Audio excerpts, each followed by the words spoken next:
Now,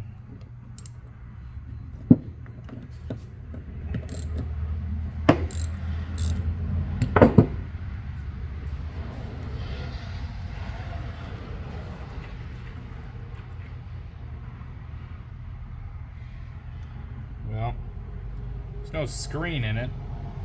Well, that's awesome.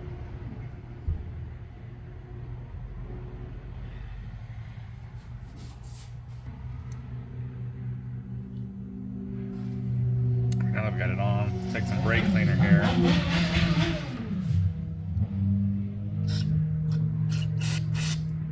Alright.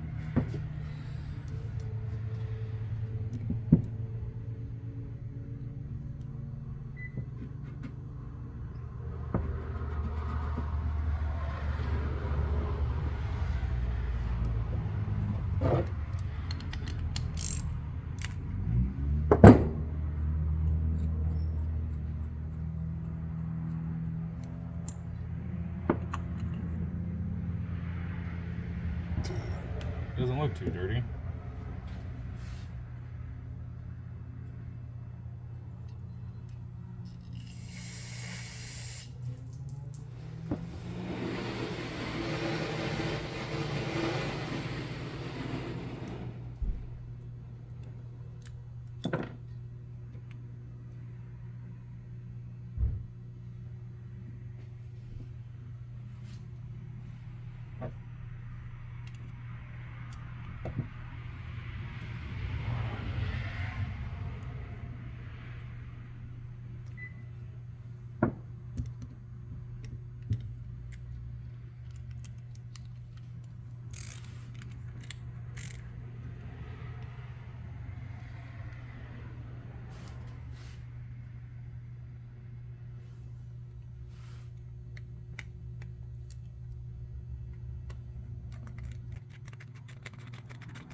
Well, the holes look pretty good.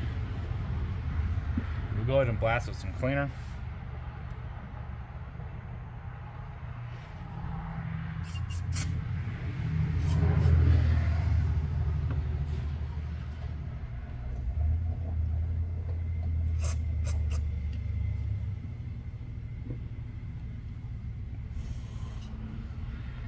I'll just clean everything off.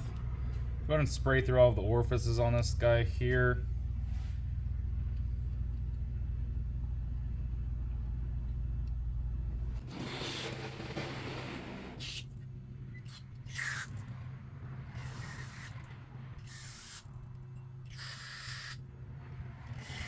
Like I said, go through. You have 1, 2, 3 on the back side. Then you got 1.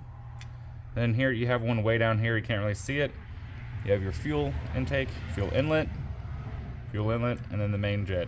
Once you get all those blown out, let's go ahead and reassemble this guy. Boop.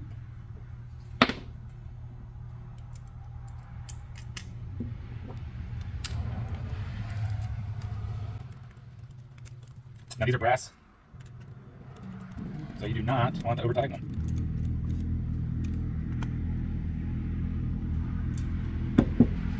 Barely hand tied.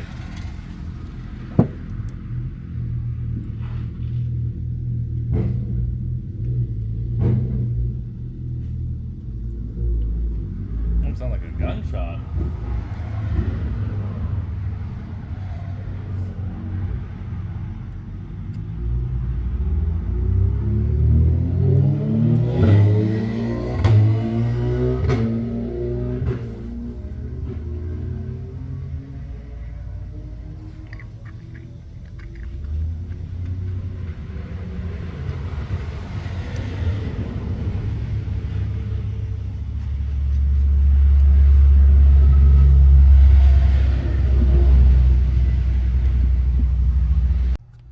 Alright, let me show you something on these carburetors and the way these floats work is as they go down with low fuel, they fill back up, and when they close off, it shuts off and doesn't give it any more fuel. Then it runs out, it goes lower, and then gets its fuel. So on this one, for example, you can see when it comes down, it's not sitting parallel. That line is not sitting parallel, which means it's closing and not allowing it to get gas, and why the machine's dying after a short period of time. So what you have to do is, on some of these, they have a little metal tab right here where the actual float sits on it, and that little tab right there is what you need to adjust to be able to allow it to fully seat and close. Now listen, you can hear it as well whenever I'm blowing into it.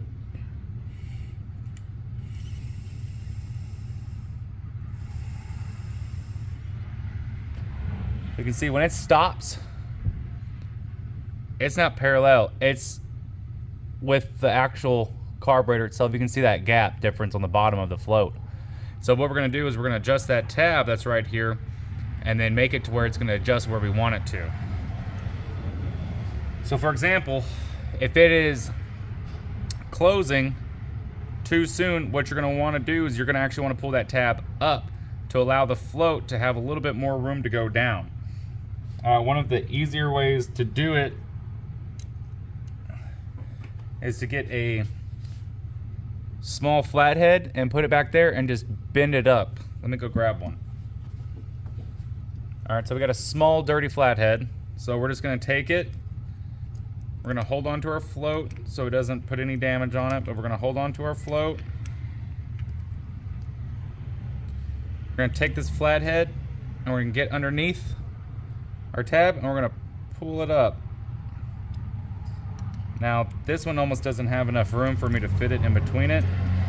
So what we're going to need to do is actually take this float completely out.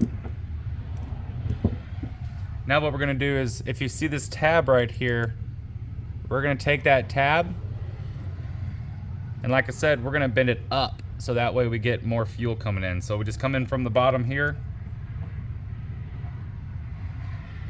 We're just going to push.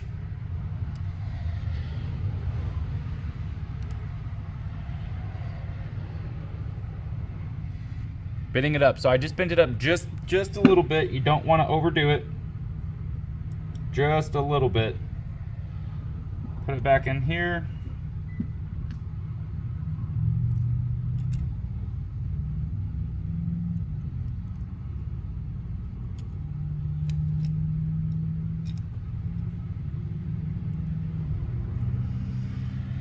All right, so now, if you can see it itself, if I fling it back, it's actually sitting flush now, and it wasn't before. So let's see here if I go and blow into it. We may have to adjust it a little bit more, but let's just see.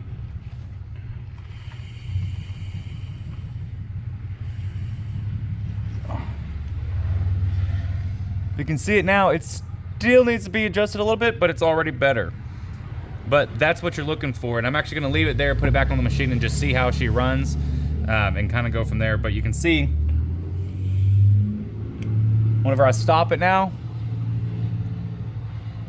it's dang near level, parallel, those two lines, and that's what you're looking for. And that's just a word of advice as far as when it comes to carburetors and our floats. Alright, now that the float's good, we're going to go ahead and put our bowl back on.